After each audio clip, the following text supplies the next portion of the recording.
musky madness.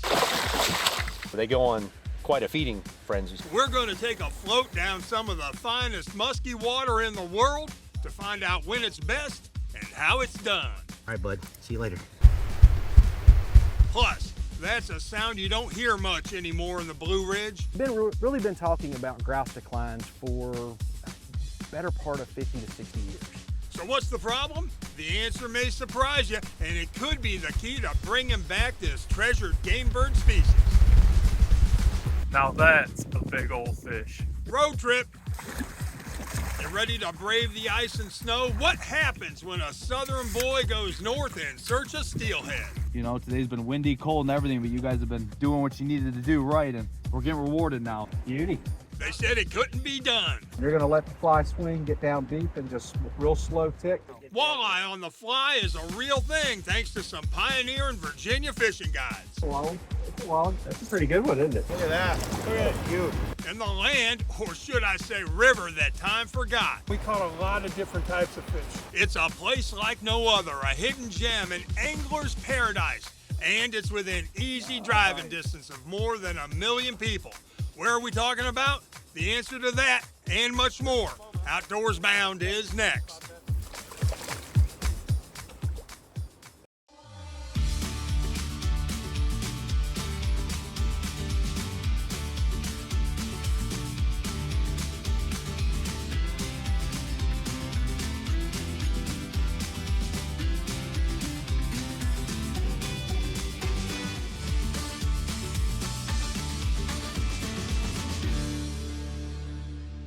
How y'all doing, folks? Welcome to Outdoors Bound. I'm George Noleff. We are coming to you from the beautiful fireplace here at Parkway Brewing in Salem, Virginia. Now, you want to talk about excitement? Nothing beats the strike of a muskie. I'm going to take you to a place where muskies reign, talking about the James River. Chasing muskies takes a little patience and a lot of casts. Wow. That'd be crazy. First cast. Muskies are wary and they are known to be finicky. In some places, just seeing a muskie is considered a victory, but not on the James. On the James, your chances of catching one of these apex predators are pretty good. Muskie concentrations on the James are high, making it one of the top musky rivers anywhere. And the fall is the time these toothy critters turn on, looking to pack on weight before the winter. They go on quite a feeding frenzy. So the colder the water gets, colder the weather gets, and the colder the water gets, the hungrier these fish will get. So the reason you're not actually seeing me land this fish is because I had to land the fish and couldn't take pictures at the same time. That's all right. That's a muskie in there. What do you think, Rob? Probably, yeah, that's a good one. That's probably a male fish, about 30 inches. Muskies get big, and they eat big. They are after large forage like suckers and carp. To get them to go, you have to match the hatch, so to speak, and that means throwing big baits. These are 8-inch baits, so I say not the biggest. That's still pretty big bait, but we throw all the way up to 12 and 16-inch baits. Yeah, nice little fish. Yeah, relatively speaking. What do you think? That's probably about 7 pounds, 8 pound fish there? Yeah, I'm guessing. Muskies were stocked in the James to enhance fishing opportunities. That's 2, baby. Conditions are just about perfect. Great cover, ample forage, and a climate that encourages growth makes the James a muskie paradise. Fall's my favorite time. I mean, they're all good, but you know, you see the leaves are starting to change, and we're starting to get that little bit of crisp feeling. It's been a beautiful day. Put 2 fish in the net. Yeah, he's ready to go. All right, bud. See you later. Thanks for the fun. Man, that James River muskie fishery, fantastic. Great year-round, but in the fall, it is gangbusters, just explosive. That day I was out, we saw 13 fish, had 7 follows, actually boated 4. Can't beat a day for muskie like that. Now, speaking about great days on the water, had one last spring, fishing on the New River for walleye. And I did it in a way I have never done it before, fly fishing. I'm gonna show you how it's done. You're still walleye fishing out there. Oh, yeah. This is a story about never being too old to learn something new. Get down. Yeah. In my more than 60 years of fishing, I had never seen anyone intentionally target walleye on the fly. My friends in walleye country in the Midwest and Great Lakes talked about it, tried it, and concluded, well, it just wasn't going to happen. Walleyes and fly fishing just don't mix, at least not on a consistent basis. So what changed? How about a little southern ingenuity and determination at just the right place and time? It's a walleye. It's a walleye. That's a pretty good one, isn't it? I've had friends tell me I was nuts, think I'd catch walleye on the fly. It's not easy, but we figured out how to do it. Got to get down to the bottom and keep it there. Stay in the strike zone. Beauty. Now, this is not a year-round thing. The window's only open in the winter and early spring. That's when the folks at New River Fly Fishing target those eyes on the fly on the New River. It takes sinking line, weighted streamers, and just the right technique. Well, we're going to set up down here off of this top ledge where Steve's casting now, and then we're going to throw over to that bottom ledge, and there's a trough here the fish hold in. And you're going to let the fly swing, get down deep, and just real slow ticks, and crawl it back up along the bottom, and hopefully you'll get into a fish. But while others argue that casting or trolling is the way to go, it proves you can add fly fishing to the arsenal. And the more ways you have to catch a fish, the better. Come see us and we can show you how to do it. We started targeting them on the fly about 20 years ago, and haven't looked back. That New River walleye fishery, especially on the fly, you're talking mid-February into mid-April. Fantastic fishery. Now, that same time period, if you want to target another species and make a road trip, well, there's Steelhead. I'm going to tell you about a place I love to go, the Manistee River up in western Michigan. Let's take a road trip. Money, right there. Pull it into me a little bit. Pull it. Right there. Welcome to the upper Midwest in the springtime where the snow is flying. Reel down. Pull. And the steelhead are biting. We're fishing a Lake Michigan tributary, the Manistee River, pretty much smack in the middle between Grand Rapids and Traverse City, Michigan. It does eventually get warm up this way in the spring, but on this day, it never cracked freezing. No matter, the fishing was hot. That's a big fish. This is big. Get him out of that wood, keep reeling. Big old fish. There we go. Our target was steelhead, a type of ocean-run rainbow trout. Native to the Pacific Northwest, they've been transplanted into the Great Lakes with great success. So I'd say maybe 4 or 5 days she's been in. Come up here to spawn, and they go up 18 miles all the way to the dam and then do what they have to do, and they'll go back out to the lake and do it again. That's guide Ryan Cassar of River Rat Guide Service. I was fishing with him and my good buddy, former Cabela's outfitter, Caleb McCluskey on this day. We were floating beads, egg imitations. These bees have been killer for me lately. And chasing steelhead, literally, up and down the river. It hit good. Hit real good.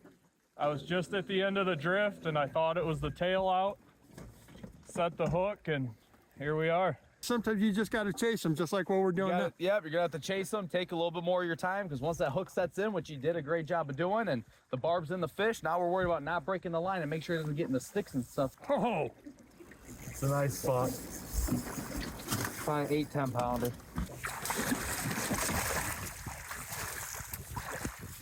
In addition to steelhead, depending on the stream, there are also rainbows and browns to be had.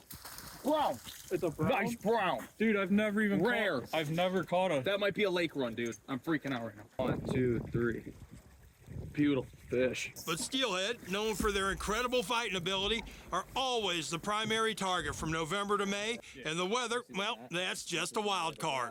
Right now in the spring, but we get weather of 60-degree days. You get some that are 35 in March, so you get what you get, but it doesn't stop the fish from biting, so we had some fun today. Now that's a big old fish. all right, that western Michigan steelhead fishery on those tribs good all winter long into the late spring. Now, if you can't make it there in the springtime, think about going up there in the fall, because that's when the salmon are running, and that is gangbusters too. And looking forward to the future. So, what's all the excitement about? How about baby giants?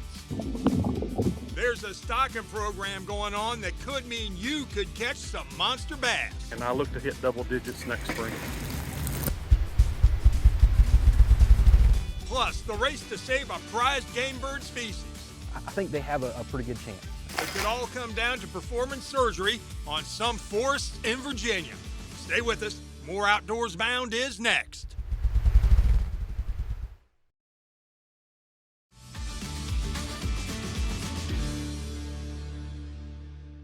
Welcome back, folks. Glad to have you with us. You know, sometimes wildlife management and nature conservation has some unintended consequences. 40, 50 years ago, we had ruffed grouse all over the place here in the Blue Ridge. These days, not so much. Now, wildlife managers are taking another look at how we're doing things to hopefully bring those game birds back. That's a sound you've probably never heard before. That's the sound a male ruffed grouse makes when he wants to let all the lady grouse know that he's single and available. And unfortunately, it's not a sound we're hearing as much in Virginia these days. So we've really been talking about grouse declines for a better part of 50 to 60 years. So as we came out of that industrial forest logging period, there were a lot of grouse at that time period. And as you know, more and more land was conserved and became forest land, those trees became a little older, we started to see that gradual decline. This is a story about unintended consequences. This is the typical of an area you would find ruffed grouse in. We've done such a good job of conserving old-growth forest that new growth, which is what the grouse need at certain times of the year, is in short supply. Virginia Department of Wildlife Resources biologist Michael Dye knows a lot about ruffed grouse, and he says they need diverse habitat, like the kind he showed me in Roanoke County. You know, we have a lot of young yellow poplar trees here. You know, there are a few scattered hemlocks in there. There's a lot of blackberry. So there's a lot of forage for them. There's a lot of food for insects, you know, through the summer months. So, you know, really those young grouse can have a lot of forage and a lot of, you know, extra protein through those insects. That new growth forest and the surrounding grass, shrubs, and bushes also provide grouse chicks a place to hide when they're most vulnerable. Those chicks can't move very far. You know, if they're little tiny, you know, we're talking a couple ounce each. And if they're moving through heavy leaf litter, heavy vegetation, it's very difficult for them to move. So if a predator happens upon them at that time, they're very easy to pick off. So what's the solution? It's going to take specialized forest management, and that requires an almost surgical approach to create young forest close to old forest. Small cuts coming in and managing the forest, providing a little bit more forage, providing a little bit more opportunity. If we can do a lot more habitat work and really get things you know, progressing in a positive direction, I think they have a pretty good chance. I don't know that we will lose grouse in the next decade or 2 decades, but we're going to be very close if we don't start taking some action now. Hopefully those efforts to reinvigorate new growth forests are going to work, give those birds a fighting chance at making a real comeback. Now, sometimes wildlife managers have to think bigger is better. For example, there's a unique stocking program going on down at Smith Mountain Lake to enhance the largemouth fishery. Let's take a closer look. This is how they start, and this is how they finish. With a name like F1, they sound like they should be a fighter jet or maybe a tank. F1 is a cross between pure northern largemouth bass and a pure Florida bass. While they have a military-sounding name, fisheries biologists and anglers alike are hoping they trigger a big bass explosion at a number of lakes around Virginia, including Smith Mountain Lake, where they were recently stocked. Yeah, that way 22, say 23 each for each one. Generally speaking, when you cross the pure Florida and the pure northern, their offspring seem to grow a little bit better and they get a little bit larger. Very exciting day for us. Another 75,000 thereabout going in the lake, and looking forward to the future. The little largemouths are only about 2 inches long when they go into the water, but they grow quickly. By some estimates, F1s can grow up to 1 pound a year. The stockings are part of a 10-year plan to help produce larger bass in various Virginia lakes. Not clear yet what impact the stockings have had at Smith Mountain Lake, but Dwayne Lamb says the anecdotal evidence is there, and he sees it when his customers bring fish to the scales. Every year, we just see an improvement every year. I know of 5 over 9 pounds this past spring, and I look to hit double digits next spring.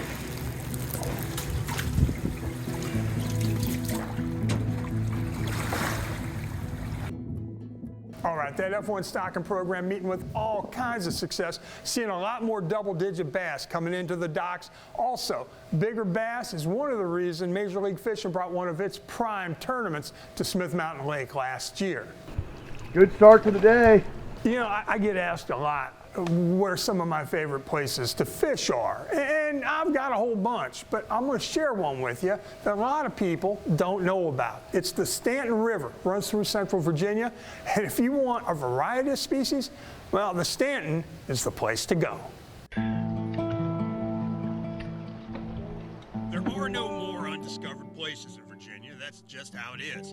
The humans have been here for thousands of years. They've been on every lake, every stream in what is now the Commonwealth. But there are places people rarely go, places that are overlooked or discounted for whatever reason, places that may as well be undiscovered because people have forgotten just how special they are. The Staunton River is one of those places. It stretches from below Leesville Lake to Bugs Island Reservoir. We put in just above Brookneal with a media team from the Virginia Department of Wildlife Resources. You can catch a lot of fish here. We hadn't even put our canoes in the water before we were hooked up, first with a spotted bass. Good start to the day. And then with a walleye. See, ate that Zoom fluke and hailed it. The stream is an easy float with enough current and structure to hold fish, but not enough to make it impossible to navigate. It's good for fishing from a raft or canoe, but it's also great for beaching a boat and wading. And the fishing? Well, it's not that complicated. Just ask Alex McRickard of the VDWR. I'm just doing a light retrieve, and as I retrieve, I'm giving it a little light pop, just like that. And a lot of times that pop is making that jig swim erratically. So it's moving upwards and downwards. And it's really going to kind of mimic that erratic movement of an injured forage fish and trigger that walleye or that bass or that striper to pounce on that lure. Basic, but those swim baits will catch fish. Look at that. Look at that. These walleye have nice teeth too. Look at that one. Yeah. Remember the perch family, largest member of the perch family in North America. Now let's put him back in the water. You ready? Yep. Face into the current, so he's got oxygen coming over those gills. And there he goes. The walleye numbers are good in the Staunton, so good that the state collects eggs and sperm to create brood stock, to stock other streams and lakes. And then there are the bass, spotted, largemouth, and smallmouth. Or if you want to fly fish, you can do that too. Real pretty fish. Great colors on these white bass. We'll send them home. Diversity is the name of the game on the Staunton. The list of what you can catch goes on and on. Catching a couple small stripers here at the end of the day. And, oh, there he goes. This goes to show you we've caught white bass today, striped bass, Kentucky spotted bass, smallmouth bass, and walleye. And, you know, there's a variety of other species out here. Sawguy, in addition to rock bass, redbreast sunfish, channel catfish. Staunton is the place to go. You want to catch a diversity of species. The day we were out, we paddled for miles, didn't see another boat or another person. It felt remote, like we were fishing undiscovered country. And anytime you can feel that way within a 2-hour drive of 4 major metropolitan areas, you know you're pretty lucky. That Staunton River fishery, just fantastic. Now, if you do want to float the Staunton, you got to remember access is limited. So either you're going to have to get permission from a landowner or you're going to have to make some long floats from launch to launch. Well worth it. It's just a fantastic bit of habitat that we use for attracting these fish. It's the holiday gift that keeps on giving all year long. Your Christmas tree could become a house for fish and other wildlife. That story is next. Stay with us.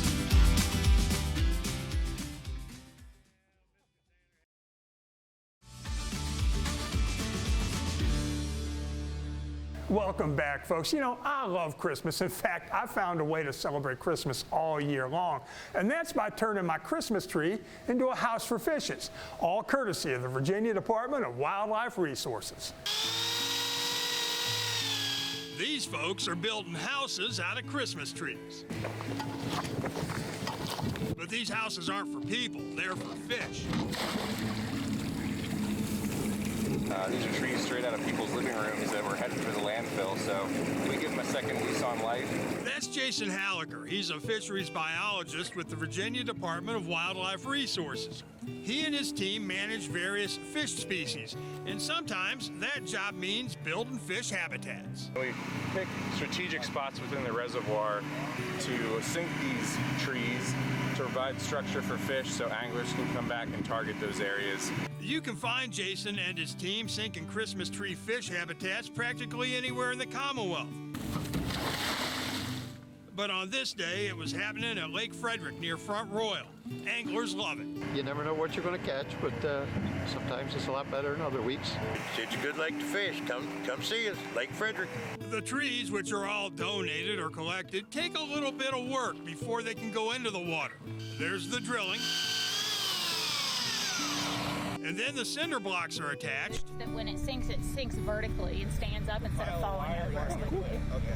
Finally, onto the boat and out into the lake. I think it's going to be a fish magnet. The tree habitats provide fish cover, a place to hide for the smaller fish, and a place for larger fish to ambush those smaller fish. The main predator in this lake and the main target for most anglers are those largemouth bass, and they can grow upwards of 10 pounds. I think there's something really great about being able to have interaction between people doing the scientific work and anglers that are actually reaping the benefits of a lot of that work, and that interaction with the community makes this kind of work extremely rewarding.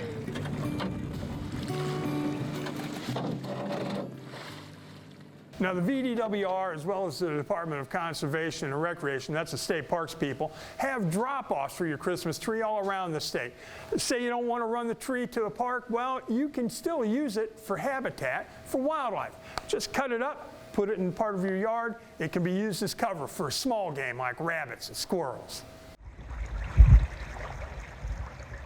Time for a little mind break now. The sound of solitude for this episode takes us to the banks of Back Creek in Roanoke County, Virginia.